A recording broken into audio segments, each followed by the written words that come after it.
24ویں مجلس اہل جنت کی صفات۔ الحمدللہ رب العالمین والصلاة والسلام علی سید المرسلین محمد وعلی آلہ وصحبہ اجمعین ومن تبعہم بإحسان الی یوم الدین وبعد۔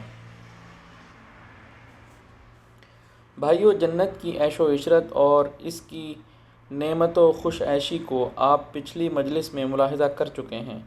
ان نعمتوں کی طلب و جستجو اور اس تک پہنچنے کا راستہ خود اللہ تعالیٰ نے اپنی کتاب میں واضح کر دیا ہے، جس کو اختیار کر کے انسان ان جنتی نعمتوں سے مستفید ہو سکتا ہے۔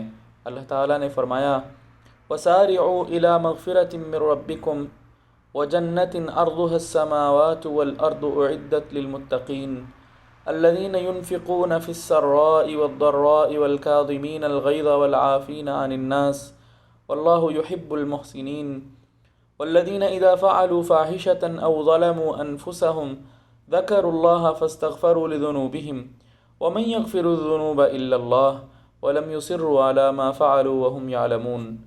سورہ آل عمران۔ ان آیات میں اللہ تعالیٰ نے جنتیوں کے چند اوصاف ذکر کیے ہیں۔ نمبر 1، متقین وہ لوگ ہیں جو مامورات کی بجا آوری اور منہیات سے اجتناب کے ذریعہ اپنے رب سے ڈرتے رہتے ہیں۔ نمبر 2، وہ لوگ جو حکم الہی کے بموجب مستحقین پر خوشحالی و پریشان حالی میں صدقات و خیرات کرتے رہے، نہ تو انہیں خوشحالی نے بخل و حرص پر ابھارا اور نہ ہی بدحالی نے ضروریات کو رکاوٹ مانا۔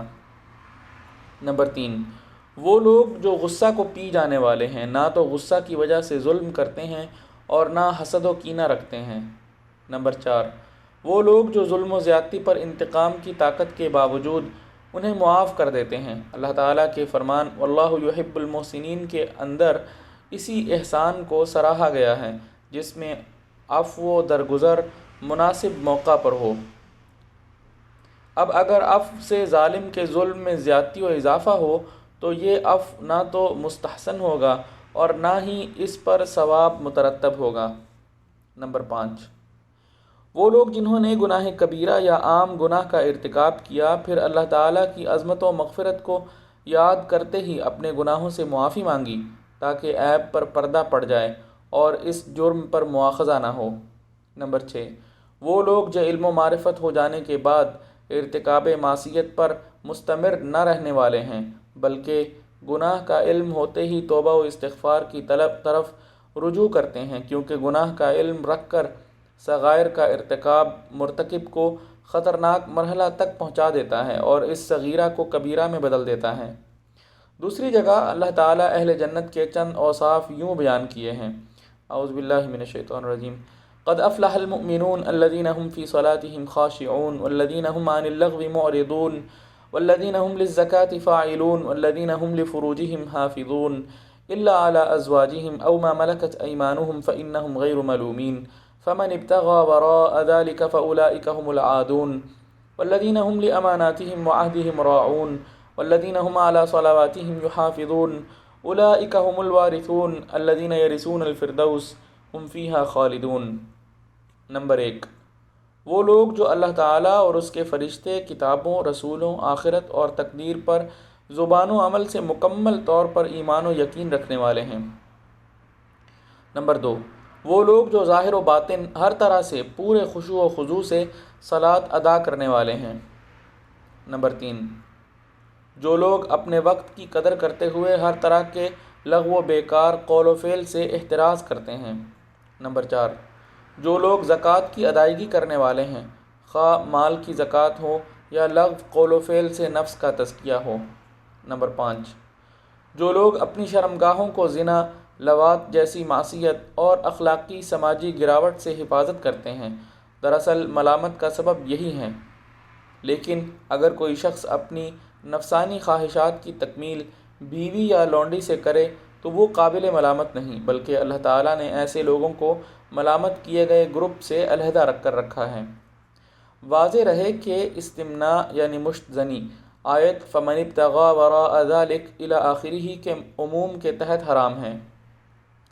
نمبر 6، جو لوگ اپنی صلاۃ کو پورے شروط، ارکان اور واجبات کے ساتھ افراط و تفریط سے ہٹ کر ادا کرتے ہیں۔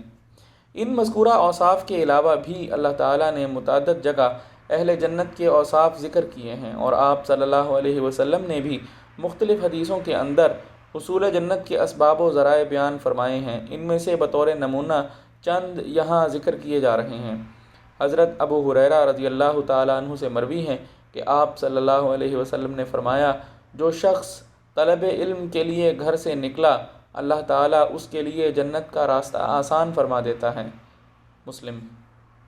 حضرت عمر رضی اللہ تعالیٰ عنہ مرفوعاً بیان کرتے ہیں کہ جس شخص نے اچھی طرح سے وضو کیا، پھر اشہد ان لا الہ الا اللہ وحدہ لا شریک لہ واشہد ان محمدًا عبدہ ورسولہ کہا، تو اس کے لیے جنت کے 8 دروازے کھل جاتے ہیں، جس دروازے سے چاہے داخل ہو۔ مسلم۔ حضرت ثوبان رضی اللہ تعالیٰ عنہ نے آپ صلی اللہ علیہ وسلم سے کہا، اے اللہ کے رسول صلی اللہ علیہ وسلم، مجھے جنت میں داخل ہونے والا کوئی عمل بتا دیجیے۔